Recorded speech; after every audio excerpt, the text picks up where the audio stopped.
what causes serotonin is us doing things that we like to do, right? So notice you guys holding hands at one stage there. Involuntary, kind of lovely, love going on, it's beautiful, right? Yeah, it's great. So holding hands makes you feel good, right? So, if we took an analysis of you right now, serotonin will be flooding through your brain, right? So it's wonderful, serotonin. And other things will be flooding around as well. But anyway, sorry, it's not that kind of seminar. So, and the other two are dopamine and oxytocin. Now, dopamine is from external rewards. And this is where we go wrong. We get addicted to the external reward, right?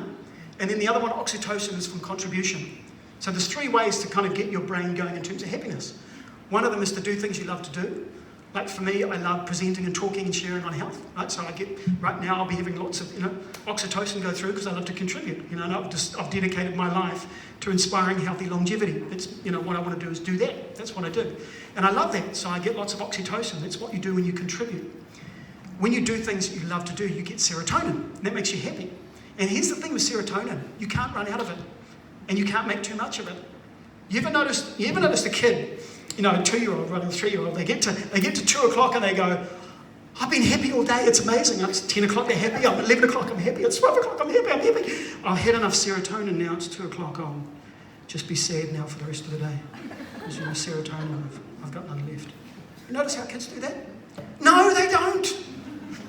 No, they don't, do they? They just keep going, right? Happy. Because they're doing what they love to do, right? Until we teach them how not to do that. And then they go into therapy, and then, we have this vicious cycle, Anyway, so when you look at serotonin, it's like love. You can't run out of it. You can continually make it the entire time. It's like my kids, I looked at Trey when he was born, I was like, oh my God, how could you love something so much? And I love all my heart, all my love pouring into this child. I'll never love anything as much as this child. Never. Then Tove was born. Oh my God, I love Tove. She said, I could never love anything. I love her as much as I love Trey. And then Luke was born. Oh, Luke, oh my God. And then Joel, and then Hadassah. So all 4 of my kids, my granddaughter, you know what I mean? There's an unlimited capacity for love in the human soul or heart. Unlimited. Same with serotonin. There is no limit to how much happiness you can create. The more happiness you create, the more serotonin you create. The more happiness you create, the more serotonin you create. Where we go wrong is we avoid oxytocin, which is contribution. Like when you wake up in the morning and think about someone else and do something for someone else, you make someone else a breakfast drink, or you make them breakfast, or you donate your time at your local church, or you donate money, giving of yourself to something other than yourself creates oxytocin. It's one part of the three. And the other one is dopamine. And this is where we go wrong, because dopamine is external reward. And this is where we get addicted. And this is where alcohol sits. The external reward. I've had a really hard day. I'm really stressed. I need my own time. Oh, great. I can look forward to my alcohol. Chocolate biscuits. Dribble. Wake up. So, it's a vicious cycle, the whole dopamine thing. But dopamine is external. Caffeine. Notice you have your coffee in the morning, right? You have a hit from one coffee. After a period of time, you need 2.